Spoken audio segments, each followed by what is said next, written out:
এদিকে 18 তারিখ রাত থেকেই ভয়ঙ্কর তাণ্ডব শুরু। আজকেই আওয়ামী লীগ আসার পরিকল্পনা। শেখ হাসিনার আদেশে সব হচ্ছে, তার কল রেকর্ডে সব দেখা যাচ্ছে। অন্যদিকে ডক্টর ইউনূস, সার্জিস, হাসনাত তাদের উপরেও কঠিন প্রভাব পড়ে। 18 জানুয়ারি সকাল সন্ধ্যা হরতাল ডেকেছে। কারা ডেকেছেন? যারা ডেকেছেন তারা দাবি করছেন যে জননেত্রী শেখ হাসিনার সমর্থনে তারা এই হরতালটি ডেকেছেন। প্রতি এলাকা ভিত্তিক সব জায়গায় মানববন্ধন এবং মিছিল মিটিং যে যা পারো করতে হবে, আর যদি রাস্তা নামতে না দেয় তাহলে হরতাল ডেকে দেবে। ঠিক এই আদেশটি পাওয়ার পরই তারা রাজপথে নামে এবং সবকিছু দখল করে নেয় ঢাকা অঞ্চল। আপনারা সবকিছু দেখতে পারবেন, সমন্বয়কদের কি হয় এবং ডক্টর ইউনূসের আপনারা দেখেন যে পুলিশ কিন্তু আটকাতে পারছে না তাদের এই কঠিন আন্দোলনের মুখে।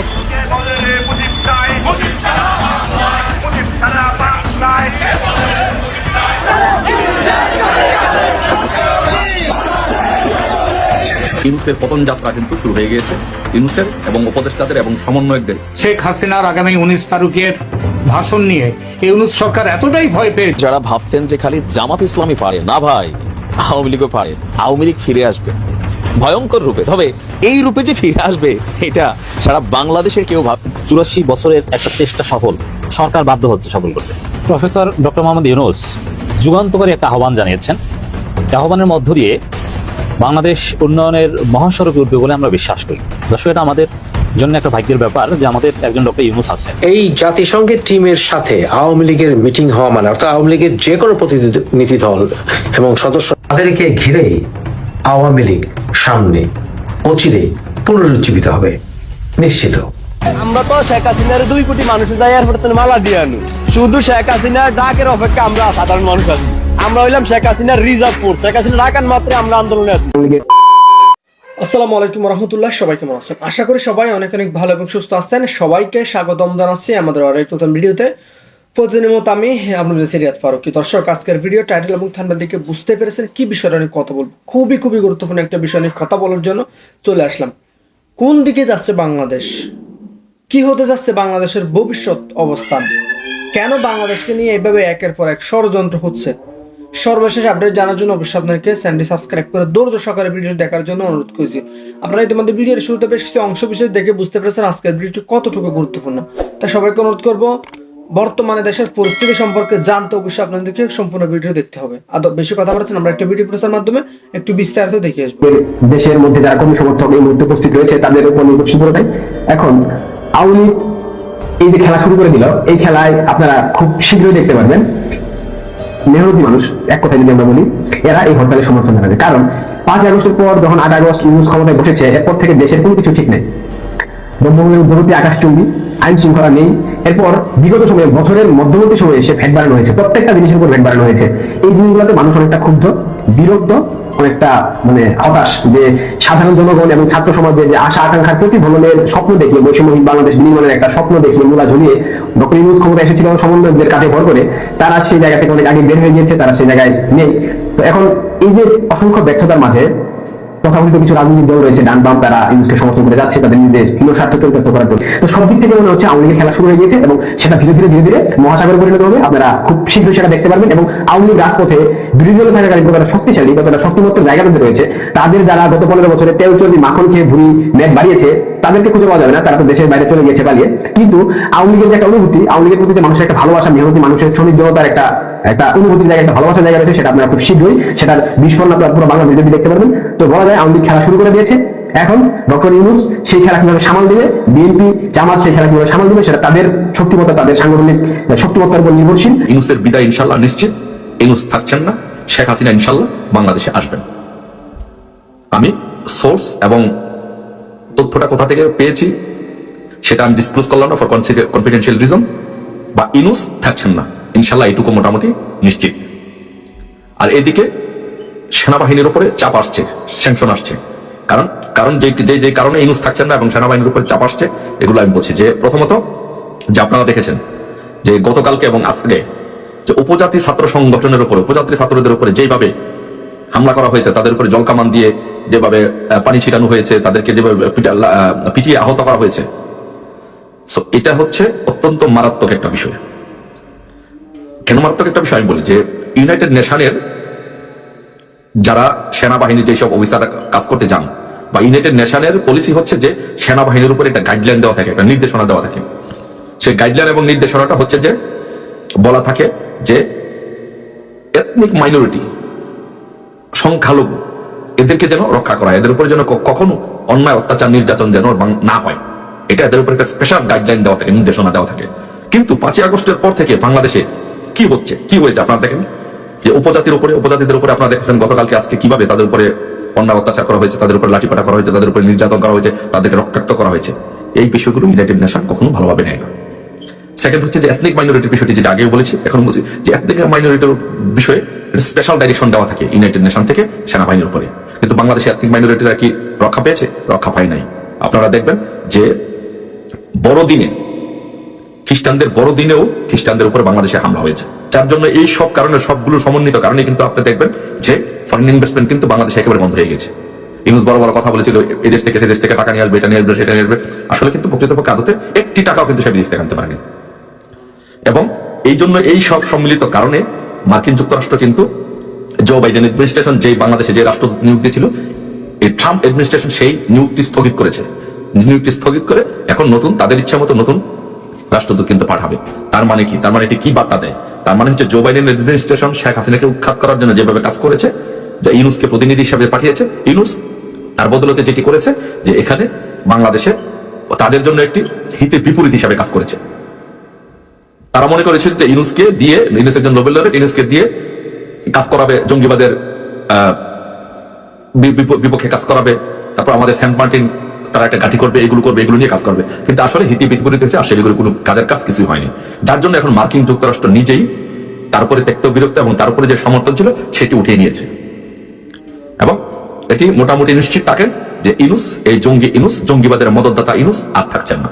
18ই জানুয়ারি শনিবার কি বাংলাদেশে হরতাল হবে নাকি অন্য কিছু? আজ সারাদিন এটা নিয়ে কনফিউশন তৈরি হয়েছে। অনেকেই আমার সাথে যোগাযোগ করে জানতে চেয়েছেন আসলে 18ই জানুয়ারি কি হতে যাচ্ছে বাংলাদেশে। প্রিয় বন্ধুরা, এটি নিয়েই আজকে আলোচনা করব। তবে তার আগে আসুন আমরা একটা ছোট্ট ভিডিও ক্লিপ শুনে নিই। আন্দোলন করতে হবে, সব মাঠে নামতে হবে, এই ব্যাড ট্যাক্স সব প্রত্যাহার, নিত্য প্রয়োজনীয় জিনিসের দাম কমাতে হবে, প্রত্যেক মানুষের জীবনে নিরাপত্তা দিতে হবে, মামলা বন্ধ করতে হবে, মিথ্যা মামলা প্রত্যাহার করতে হবে, সব বন্দীদের মুক্তি দিতে হবে এবং ইউনূসকে পদত্যাগ করতে হবে, কারণ সে দেশ চালাতে ব্যর্থ। এই সমস্ত আরো আর যা নিজের এলাকায় যে সমস্ত ইস্যু আছে সেগুলি নিয়ে তো সব জায়গায় আগুন দিয়ে পোড়ানো থেকে শুরু করে প্রত্যেক এলাকা ভিত্তিক সব জায়গায় মানববন্ধন এবং মিছিল মিটিং যে যা পারো করতে হবে। আর যদি রাস্তা নামতে না দেয় তাহলে হরতাল ডেকে দেবো। যার যার এলাকায় যেখানে যেখানে সুবিধা হবে এই হরতাল ডিক্লারেশন দিয়ে দেবো। তারপরে 18 তারিখে হরতাল দেবো, কিন্তু 18 তারিখে যাওয়ার কথা না। জি জি ঠিক আছে, এটা আমি বলে দিচ্ছি, আমাদের এর কাছে ফোন করে তোমাদের জানতে হবে না। যেটা আমি বলছি সেটা আমি যদি শুনবো এবং এভাবে সবাইকে বলো। ব্যক্তিগত আলাপচারিতায় আওয়ামী লীগ সভানেত্রী শেখ হাসিনা কিছু কথা বলেছেন। এই কথা যতটুকু আমরা শুনেছি, এর বাইরে হলো বিটুইন দ্য লাইনস কিছু মেসেজ আছে। সেই বার্তাগুলো আমরা কে কতটুকু পেলাম সেটাও গুরুত্বপূর্ণ। তবে শুরুতে আপনাদের একটা জিনিস আমি ক্লিয়ার করে দিই। আমি আজকে আওয়ামী লীগের সর্বোচ্চ পর্যায় থেকে শুরু করে বিভিন্ন পর্যায়ে যোগাযোগ করেছি, কথা বলেছি এবং আমি নিশ্চিত হয়েছি যে 18ই জানুয়ারি বাংলাদেশ আওয়ামী লীগের পক্ষ থেকে কোনো হরতাল আহ্বান করা হয়নি। সো এটা আওয়ামী লীগের দলীয় কোনো প্রোগ্রাম না। এবার আসুন বাকি আলোচনা করি। এখানে নেত্রী শেখ হাসিনা খুব স্পষ্টভাবে বলেছেন এবং তার কথা থেকে যেটি উঠে এসেছে যে বর্তমানে বাংলাদেশে মানুষ ভালো নেই, নানা রকমের নিপীড়ন, নির্যাতন, অন্যায় চলছে মানুষের উপরে। এদিকে সরকারি ব্যর্থতার ফলে মানুষের জীবনে নাবিশ্বাস উঠেছে। ব্যবসায়ীরা ব্যবসা করতে পারছে না, তারা ক্ষুব্ধ। রেস্টুরেন্ট মালিক ক্ষুব্ধ, কারণ রেস্টুরেন্টে খাবারের উপরে ভ্যাট বাড়ানো হয়েছে 300 গুণ। সাধারণ মানুষ ক্ষুব্ধ, তাদের জীবনযাত্রার ব্যয় বেড়েছে ভয়াবহ। নিত্য প্রয়োজনীয় জিনিসপত্রের দাম বেড়েছে অনেক। যারা ইন্টারনেট ব্যবহার করেন তারাও ক্ষুব্ধ, কারণ ইন্টারনেটে কর অনেক বাড়ানো হয়েছে, সুতরাং ইন্টারনেট ব্যবহারকারীদের ব্যয় বেড়ে যাবে। সুতরাং ক্ষোভ দানা বাঁধছে, সমাজের সর্বস্তরে ক্ষোভ দানা বাঁধছে। তো ক্ষোভ দানা বাঁধলে কি হয়? এর বহিঃপ্রকাশ ঘটে, ক্ষোভের পরিণতিতে মানুষ প্রতিবাদ করে। বাংলাদেশে সেই প্রতিবাদগুলো একসময় আন্দোলনের রূপ নেয়, সেই আন্দোলনেরও কিছু ভাষা আছে, সেই বিষয়গুলোই কিন্তু এই ভিডিও ক্লিপে আমরা কিন্তু দেখলাম। সুতরাং যারা যেখানে ক্ষুব্ধ তারা আন্দোলন করতে পারে। সেই আন্দোলনের জন্য এমনও হতে পারে যে স্থানীয়ভাবে তাদের ইস্যু নিয়ে, দাবি দেওয়া নিয়ে তারা মানববন্ধন করতে পারে, তারা মিছিল করতে পারে। প্রতিবাদের অনেক রকমের ভাষা আছে। আমি তো মনে করি যে ফেসবুকে একটা স্ট্যাটাস দেওয়াটাও এক ধরনের প্রতিবাদ হতে পারে, এবং প্রয়োজনে হরতালের কথাও বলা হয়েছে যে ইভেন এরিয়া ভিত্তিক যদি কোনো ভুক্তভোগী গোষ্ঠী মনে করে বা দল গ্রুপ মনে করে যে তারা এর প্রতিবাদে হরতাল ডাকবে, তারা ডাকতে পারে। এবং কথা প্রসঙ্গে বলেছেন যে দরকার হলে 18 জানুয়ারি হরতাল ডেকে দাও। এবং এটা যারা কথা বলেছে বা এরকম যারা আছে ক্ষুব্ধ, গণশত্রু ইউনূসের উপরে চরম বিরক্ত, প্রতিবাদ করতে চায়, তাদের কিছু আন্দোলনের দিক নির্দেশনা দিয়েছেন আওয়ামী লীগ সভানেত্রী শেখ হাসিনা। এবং এটা স্পষ্ট যে এই সকল আন্দোলনে আওয়ামী লীগের একটা সমর্থন থাকবে, সহযোগিতা থাকবে। সুতরাং এখানে কনফিউশনের কিছু নেই। আবারও বলছি যে আগামীকাল 18 জানুয়ারি শনিবার আওয়ামী লীগ সাংগঠনিকভাবে, দলীয়ভাবে কোনো হরতাল ডাকেনি। শনিবার হরতাল ডাকার জন্য খুব ভালো একটা দিনও না, কারণ শনিবার বাংলাদেশে বেসিক্যালি ছুটির দিন, শুক্রবার এবং শনিবার সাপ্তাহিক ছুটির দিন। কিন্তু হরতাল ডাকেনি আওয়ামী লীগ, এটা যেমন সত্যি, তেমনি এই ফোন আলাপের মধ্য দিয়ে যে ইউনূসের অন্যায়ের প্রতিবাদের একটা ওয়ার্ম আপও কিন্তু শুরু হয়ে গেল। প্রতিবাদ অনলাইনে অনেক আগে থেকেই শুরু হয়েছে, বাংলাদেশেও বিভিন্নভাবে প্রতিবাদ হচ্ছে। অনলাইনের একটা গ্রুপ আছে এটিম, মুক্তিযুদ্ধের পক্ষের একটা গ্রুপ, তারা এর আগে জয় বাংলা ক্যাম্পেইন চালিয়েছে। এই যে নেত্রী বলেছেন দরকার হলে হরতাল ডাকবা, সেটির পক্ষেও এটিম কাজ করছে, জনমত গঠন করছে অনলাইন কার্যক্রমের মধ্য দিয়ে। সুতরাং সংশয় নয়, কনফিউশন নয়, দেশব্যাপী সাংগঠনিকভাবে আওয়ামী লীগ কোনো হরতাল ডাকেনি, কিন্তু প্রতিবাদ আন্দোলন এটি এখনই শুরু করা উচিত, এটি শুরু হয়ে যাওয়া উচিত। এবং এটা এলাকা ভিত্তিক হতে পারে, বিভিন্ন ফর্মে হতে পারে। আন্দোলনের এই মুহূর্তে একদম স্ট্রাকচার্ড হতে হবে সেটি কোনো কথা নেই। দেশে একটা অস্বাভাবিক অবস্থা বিরাজ করছে, কিন্তু মানুষের পিঠ দেওয়ালে ঠেকে গেছে। সুতরাং এখন প্রতিবাদ হবেই, এবং এখন যৌবন যার যুদ্ধে যাবার তার শ্রেষ্ঠ সময়ের মতো একটা ব্যাপার, সেই হেলাল হাফিজের কবিতার থেকে কোট করলাম। সুতরাং আসুন আমরা যে যার অবস্থান থেকে গণশত্রু, স্বৈরাচার, খুনি ইউনূস গঙের বিরুদ্ধে আমাদের প্রতিবাদ শুরু করি। এই প্রতিবাদ যে কোনো ফর্মেই হতে পারে, প্রয়োজনে তা হরতাল হিসেবেও হতে পারে। সুতরাং এই নিয়ে আর কনফিউশন নয়। আমেরিকা তুমি কার? আমেরিকা কারোরই না, আমেরিকা হচ্ছে সবার উপরে ছড়ি ঘুরাইতে চায়। দেখো দেখো যারা, এরকম আছে না একটা কি একটা হিন্দি গান দেখছি, রণবীর কাপুর এরকম টাইটি ঘুরে। তো আমেরিকা এটাই চায় যে আমরা ঘুরাবো, আর যাদের মাথা একটু লম্বা হবে এরকম নিচু করতে হবে, তাই না? কারণ তাদের মোড়লগিরি করতে হবে। তো আমাদের এই এশিয়া উপমহাদেশে আমেরিকার সাথে আরেকটা নব্য মোড়ল আছে, এটা হচ্ছে ভারত। ভারতের বর্তমান বিজেপি সরকার একটু বেশি নব্য মোড়ল হয়েছে, তবে ফাটল ধরে গেছে। খবরটা দিয়া আসতেছি। ভারতের প্রধানমন্ত্রী নরেন্দ্র মোদী আজকে কত তারিখ চলে? আজকে সম্ভবত 17 তারিখ চলে। আর 3 দিন পরে ডোনাল্ড ট্রাম্পের অভিষেক অনুষ্ঠান। তো সেই অভিষেক অনুষ্ঠানে এখন পর্যন্ত নরেন্দ্র মোদীর দাওয়াত দেয় ডোনাল্ড ট্রাম্প, পয়লা দাওয়াতটা দিচ্ছে চীনের। তো এটা তো একটু আশ্চর্যের বিষয়। সারা বছর ট্রাম্প বলতো মোদী খুব ভালো মানুষ, ভালো বাবা, আবার মোদিও ট্রাম্পের জন্য প্রকাশ্যে ভরছে, বিতর্কিত হয়েছিল, সমালোচিত হয়েছিল। হঠাৎ করে ট্রাম্প এবং মোদির মধ্যে কি এমন ঘটলো যে মোটামুটি যারা মানে দাওয়াত পাওয়া সবাই পেয়ে গেছে। একদম প্রথম দাওয়াতটাই দিচ্ছে চীনের, তো সেই ক্ষেত্রে এখন পর্যন্ত মোদিরে দাওয়াতটা দেয় না। তবে এদিক দিয়ে অমিল থাকলেও বাংলাদেশের নীতিতে দুজন আবার খুব ভালো। তবে আমেরিকার রাষ্ট্রদূত যে কথা বলছে ভারতে নিযুক্ত, তো এই কথাটা বিএনপির জন্য কিছুটা পজিটিভ ফিডব্যাক তৈরি করবে, কারণ এটাই চায় যুক্তরাষ্ট্র এবং ভারত এই দুই দেশ যত দ্রুত সম্ভব বাংলাদেশে গণতন্ত্র দেখতে চায়। তো এখন কি নাই? গণতন্ত্র নাই, তারা দেখতে চায়। তার মানে কি এখন গণতন্ত্র নাই। মন্তব্য করেছেন কে? ভারতে নিযুক্ত মার্কিন রাষ্ট্রদূত এরিক গারশেটি। তো ভারতীয় সংবাদ মাধ্যম WION কে দেওয়া এক সাক্ষাৎকারে বলছেন যে গণতন্ত্রই বাংলাদেশে নতুন অধ্যায় খুলে দিতে পারে। আমরা একটু পিছনে গেলে ভারতীয় সেনাপ্রধানের একটা বক্তব্য আপনাদের খেয়াল আছে, তিনি বলছিলেন যে ক্ষমতায় গণতান্ত্রিক কোন সরকার এলে তখনই ভারতের সাথে সম্পর্ক স্বাভাবিক হবে। ডক্টর ইউনূসের এই সরকার এটা আসলে অভ্যুত্থান বা বিপ্লবের সরকার, গণতান্ত্রিক প্রক্রিয়ায় জনগণের ভোটে নির্বাচিত না।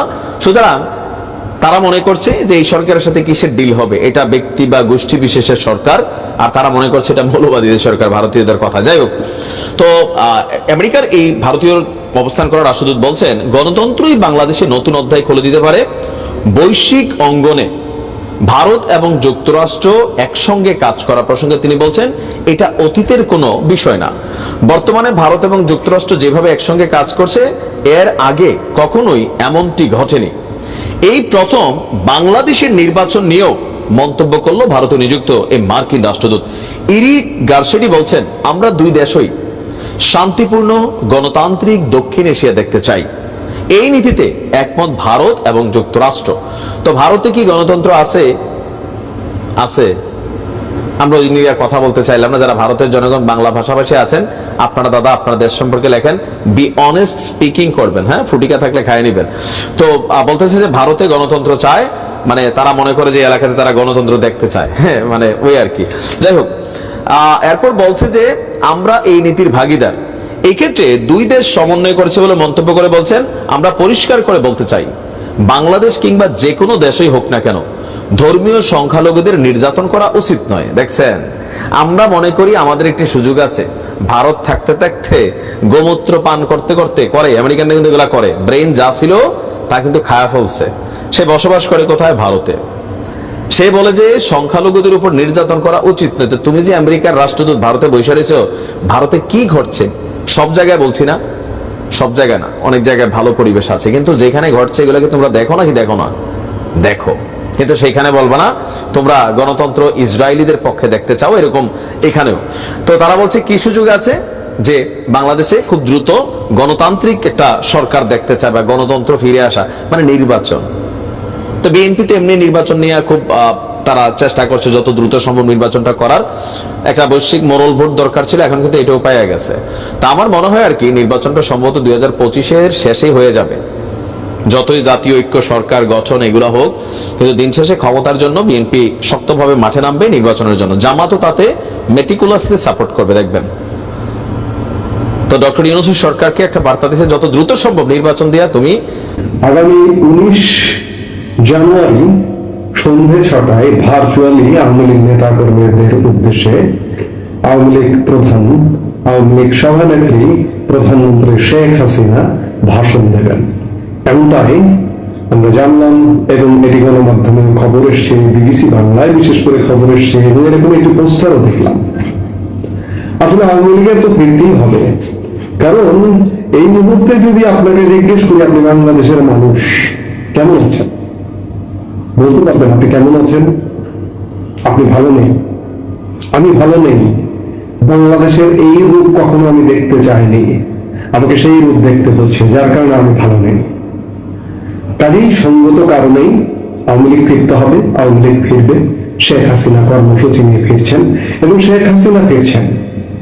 এই যে শেখ হাসিনাকে ফ্যাসিস্ট বলা হচ্ছে, দুর্নীতিবাজ বলা হচ্ছে, এটা সেটা বিভিন্ন কিছু, বিভিন্ন প্রপাগান্ডাই তাকে আখ্যায়িত করা হচ্ছে, কিন্তু শেখ হাসিনাই ফিরছেন। আমি শেখ হাসিনা আওয়ামী লীগের প্রাসঙ্গিকতা নিয়ে শেখ হাসিনাকে নিয়ে একটা জরিপ করেছিলাম। প্রায় 100% কাছাকাছি মানুষ আওয়ামী লীগ প্রধান হিসেবে শেখ হাসিনাকে চায়। আমি জরিপ ফলাফলটি দেব, ঠিক পরের ভিডিওতেই দেব, কিন্তু শেখ হাসিনা এখনো অবশ্যম্ভাবী। কেন?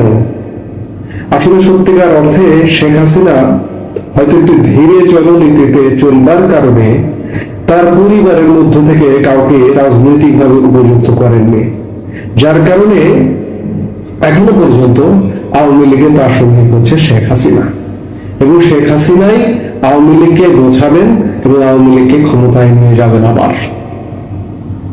সেই জায়গা থেকে শেখ হাসিনা ফিরছে। বিবিসি বাংলা বলছে শেখ হাসিনার আসন্ন ভার্চুয়াল বৈঠক ঘিরে আওয়ামী লীগে কি চলছে।